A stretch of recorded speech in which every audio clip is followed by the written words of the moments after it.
So at the end of the sparring session, the coach usually have all of us do some kind of burnout cardio drill. So something, we don't have any more rounds. So whether it's like, a minute of straight punches on the bag and then switch to hooks, and then we do some other drills.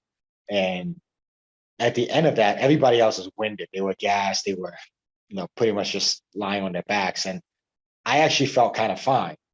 I was still breathing kind of hard. It wasn't like I wasn't breathing hard at all.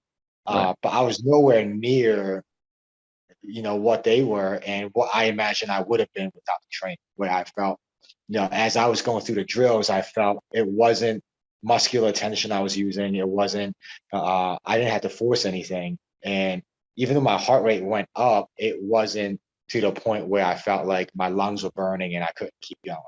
So that was really fascinating to see. And there was someone else, there's another thing, that there's another fighter, he's a pro fighter, and I went a couple of rounds with him. And I sparred with him before. I had rounds with him before, months ago, and every now and then. And he's always gotten the better of me. He's very elusive, very light on his feet. And I always had a sense of, when I go with him, it's like, okay, I'm kind of in for it, because it's going to be very tough. I can barely hit him. But this time, just this past Sunday, for the first time with him, I felt very comfortable. Like I actually felt like at ease as I'm going with him. Like I didn't feel that sense of, oh no, like being worried about what he's going to do next and how am I going to, get through this round. It was more like, oh, okay, I'm in a comfortable zone and I can concentrate on what I'm doing. And I performed better than I ever have. It was just weird. It wasn't even like, it wasn't anything I had to consciously do. It's not like I had to set myself up to talk myself into it. It was just like I had this confidence. Okay, I felt comfortable. There was nothing special about it. Whereas before I was always a little wary. So.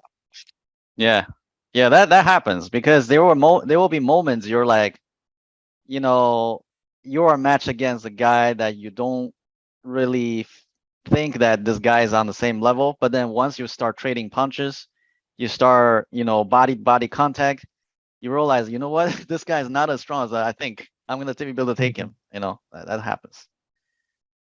Yeah, but this takes repetition. Like the more you do, the more people the high level people that you encounter, you deal with them, you gain experience, and especially if you go, all 5 rounds or more, you will notice, oh, you know what, I'm still good, but look at that guy. That guy is gassed. Yeah.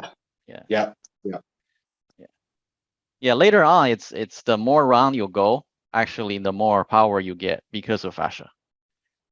Because if the person is more muscle driven, they are using the chemical energy ATP, so that depletes over time.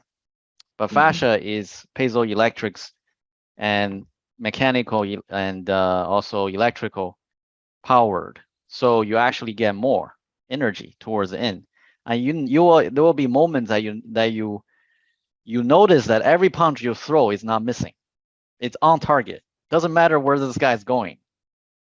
That's the time, like, you're in the zone. That's the time you arrive.